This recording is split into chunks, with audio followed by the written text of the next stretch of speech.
एक युवा कथावाचक के बेहद चर्चे हैं। देखते ही देखते इस कथावाचक के लाखों फॉलोअर्स बन गए हैं। यह है बागेश्वर धाम के पंडित धीरेंद्र शास्त्री। 2 साल पहले तक धीरेंद्र शास्त्री को कोई नहीं जानता था, लेकिन पिछले कुछ महीने से धीरेंद्र शास्त्री की लोकप्रियता में गजब का इजाफा हुआ है। और ऐसे ही एक और संत हैं दतिया के गुरु शरण महाराज। इन्हें आप पंडोकर सरकार के नाम से भी जानते होंगे। दोनों के दरबार लगते हैं और दोनों चिट्ठियों के जरिए या बिना पूछे लोगों की तकलीफ और परेशानियां बताते हैं। आखिरकार इन दोनों के पास ऐसी कौन सी विद्या है जिसके जरिए ये मन की बात जान लेते हैं? देखिए द सूत्र की यह विशेष खबर। हम अपने चरणों में नहीं तो झेलेंगे। परिवार पूरा बिखर गया है। पेट में अपच होती प्रेत बाधा का कारण है। सिर घूमता है, चक्कर भी आते हैं। पूर्व में कई जगहों पर दिखवा लिया। बागेश्वर धाम के पंडित धीरेंद्र शास्त्री के दरबार में रोजाना इसी तरह से हजारों लोग अपनी परेशानियों के साथ पहुंचते हैं। धीरेंद्र शास्त्री उनकी परेशानी लिखकर उसे बता देते हैं। न केवल परेशानी बल्कि उस व्यक्ति का नाम, पढ़ाई लिखाई और भी बेहद गोपनीय बातें बताई जाती हैं जो केवल उस शख्स को पता होती है। एक अनजान व्यक्ति के बारे में बताना यह उस व्यक्ति को भी हैरान करता है और दरबार में आए लोगों को भी। लोग इसे चमत्कार ही मानते हैं। माता जी का शरीर शून्यपन है, लकवा की शिकायत है 2018 से ये टोटका का प्रभाव है। घर पर किसी राजेश व्यक्ति ने टोटका करवाया है। इस कारण से पूरे घर में परेशानी बनी हुई है। हनुमान जी कृपा करेंगे, आराम माता जी को लगेगा। आशीर्वाद। बागेश्वर धाम छतरपुर के गढ़ा गांव में धीरेंद्र शास्त्री के दादा भी बालाजी हनुमान मंदिर के पास दिव्य दरबार लगाते थे और उन्हीं की देखा देखी धीरेंद्र शास्त्री ने यह काम शुरू किया। इस दरबार को सोशल मीडिया पर पोस्ट किया जाने लगा और धीरे धीरे सोशल मीडिया के जरिए बागेश्वर धाम के धीरेंद्र शास्त्री लोकप्रिय हो गए। धीरेंद्र शास्त्री के पास सैकड़ों लोग समस्या लेकर आते थे। बाद में संख्या हजारों तक जा पहुंची। इसके बाद धीरेंद्र शास्त्री ने दूसरे शहरों में जाकर दिव्य दरबार लगाना शुरू कर दिया। शास्त्री अब राम कथा भी कहने लगे और इसी कथा के दौरान पिछले दिनों उन्होंने बुलडोजर वाला विवादित बयान दिया था, जिसके बाद वो विवादों में घिरे। हालांकि शास्त्री ने इसके बाद सफाई भी दी। धीरेंद्र शास्त्री हाल ही में लंदन की यात्रा कर वापस लौटे हैं और अब 22 जून को भोपाल में भी उनकी रामकथा होने वाली है। घर घर से जरूर पहुंचना। इंदौर, भोपाल, सागर, आसपास के जितने बागेश्वर धाम के पागल हैं, बड़े झूम करके हम आप सबको कथा सुनाएंगे। बहरहाल ये तो बात हुई धीरेंद्र शास्त्री की, लेकिन धीरेंद्र शास्त्री जिस तरह से पर्चे पर लिखकर लोगों की समस्याएं बताते हैं, ऐसा ही कुछ पंडोकर सरकार कई वर्षों से कर रहे हैं। भिंड जिले के रहने वाले पंडोकर सरकार यानी गुरुशरण महाराज का भी दरबार लगता है, जहां लोग समस्याओं को लेकर पहुंचते हैं और पर्चे के जरिए ही पंडोकर सरकार भी लोगों की समस्याएं दूर करते हैं। आपको पथरी है, पित्त की थैली में है, ऑपरेशन होगा, आयुर्वेदिक इलाज लेना पड़ेगा, शादी, समझ रहे ना? आदित्य कुमार गुप्ता, पिता का नाम ओम प्रकाश पुत्र से आपकी शादी नहीं होगी, आपका लव है, सो गलत है। सचिन सेन से आपका लव है, इससे भी शादी नहीं होगी। यानी दोनों का तरीका एक ही है, पर्चे में लिखकर समस्याओं को बताना और उन्हें दूर करने का भरोसा देना। अब एक इंसान दूसरे इंसान के मन की बात कैसे जान लेता है? क्या है इसके पीछे का साइंस? क्या ये कोई विद्या है या फिर वाकई में इनके पास कोई शक्ति है?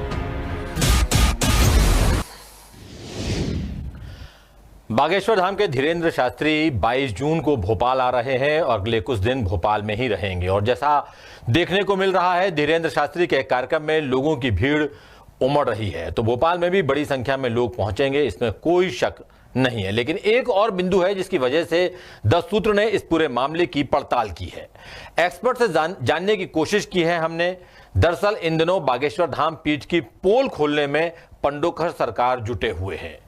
पिछले दिनों धीरेंद्र शास्त्री के ताऊ और उनके चचेरे भाई पंडोकर सरकार के दरबार में पहुंचे थे और पंडोकर सरकार ने आरोप लगाए थे कि बागेश्वर धाम के धीरेंद्र शास्त्री ने काशी के संत की आत्मा को कैद करके रखा है। क्या कोई किसी की आत्मा को कैद कर सकता है? और क्या यही आत्मा सारे चमत्कार करवाती है? इन सब की पड़ताल की 10 सूत्र ने। देखिए क्या कहते हैं जानकार। कर्ण पिशाचनी, इसको विद्या कहा जाता है। ये पिशाच आने वाला जो भी व्यक्ति आता है उसका नाम बता देता है, पता बता देता है, पिता का नाम बता देता है, माता का नाम, भाई बहन, आप क्या करते हैं, क्या खाते हैं, कैसे सोते हैं, ये बता देगा।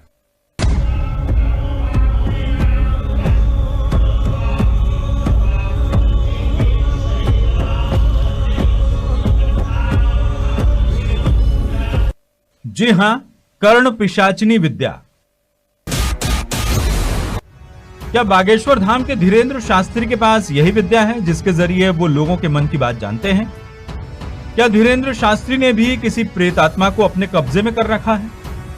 ये सवाल इसीलिए उठ रहे हैं क्योंकि पिछले दिनों पंडोकर सरकार, जो कि धीरेंद्र शास्त्री की तरह ही पर्ची पर लिखकर लोगों की समस्याएं बताते हैं, उनके दरबार में धीरेंद्र शास्त्री के ताऊ और उनके चचेरे भाई पहुंचे थे। तब पंडोकर सरकार ने खुद सार्वजनिक तौर पर खुलासा किया कि धीरेंद्र शास्त्री ने काशी के किसी संत की आत्मा को अपने पास रखा है। बागेश्वर जी महाराज जब जन्मे नहीं होंगे तब से इनके ऊपर कृपा है और आपके ऊपर है जी, है तो रही है। इस समय महाराज जी भी पर्चा बनाते हैं, दरबार चलाते हैं, तो दोनों में फर्क क्या है? अब फर्क ये आप ही बताइए, आप ही बता दीजिए फर्क। तो सुन लीजिए, आप सामने सुनिए। हमें लिखा है बागेश्वर में ब्रह्म राक्षस पिचास योनि में काशी में मरे सेतु लाल जी महाराज, जिनको ब्रह्म सन्यासी बाबा कहा गया है।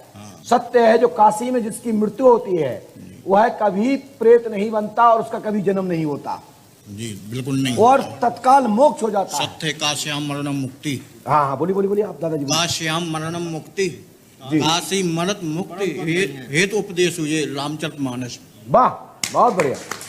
तो सन्यासी बाबा हैं कहां?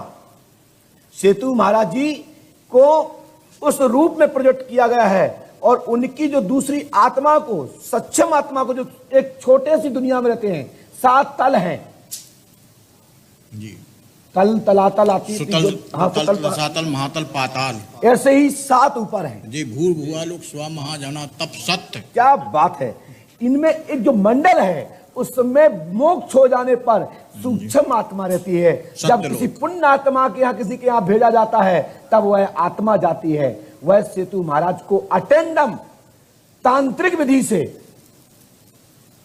सेतु महाराज को धीरेंद्र कुमार शास्त्री द्वारा सिद्ध करके 50 रूप में ब्रह्म राक्षस के रूप में वह बैठा रहा, जिसका साइड इफेक्ट आपको है जी। पंडोकर सरकार के इस बयान के बाद 10 सूत्र ने इस पूरे मामले की पड़ताल की।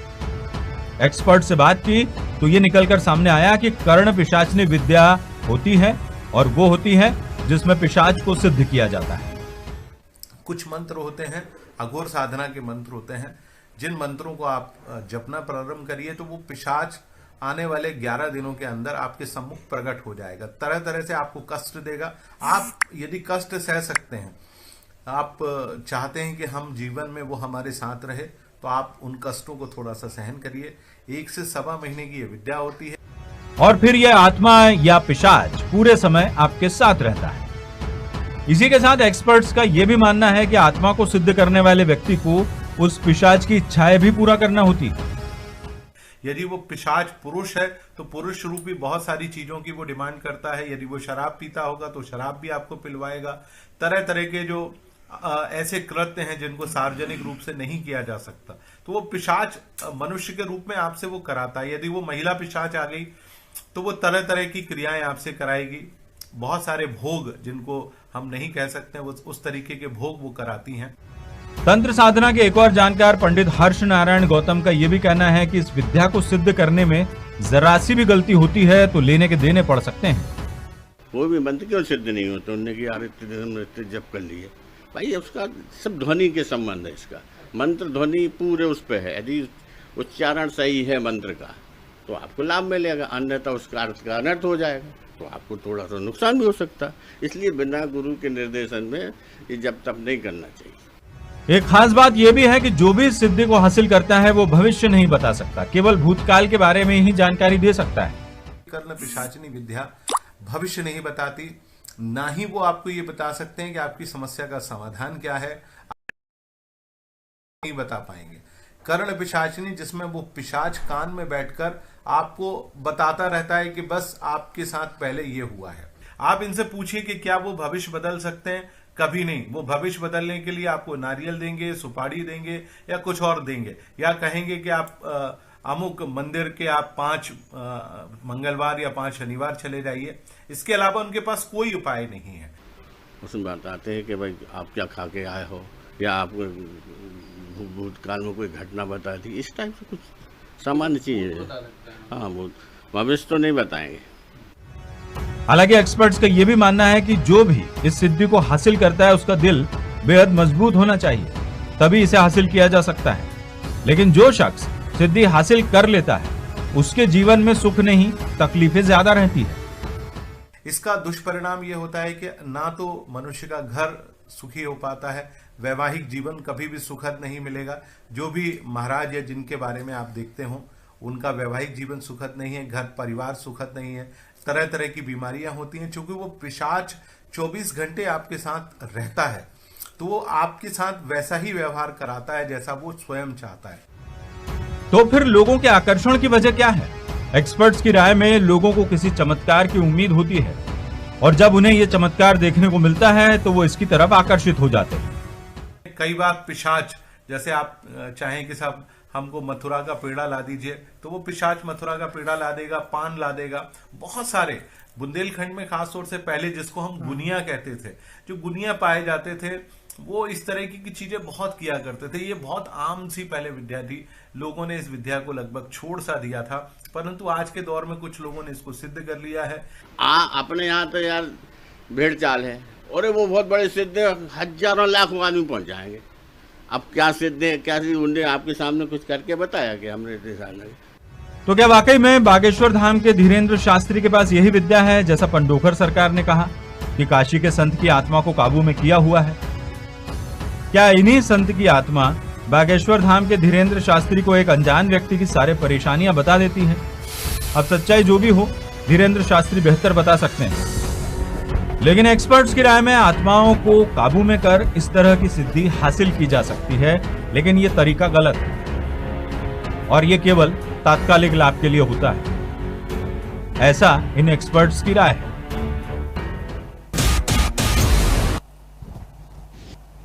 एक होता है विश्वास और दूसरा होता है अंधविश्वास। द सूत्र अंधविश्वास को बढ़ावा कतई नहीं देता। दरअसल इन दोनों कथावाचकों को लेकर हर एक व्यक्ति की अलग अलग राय है और हो सकती है।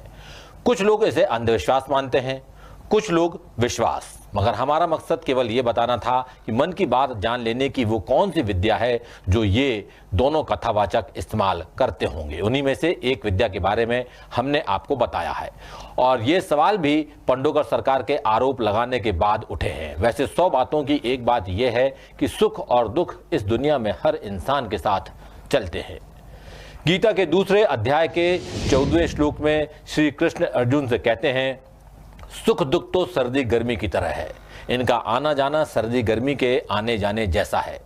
सुख का आनंद लें, लेकिन दुख को भी सहन करना सीखना चाहिए।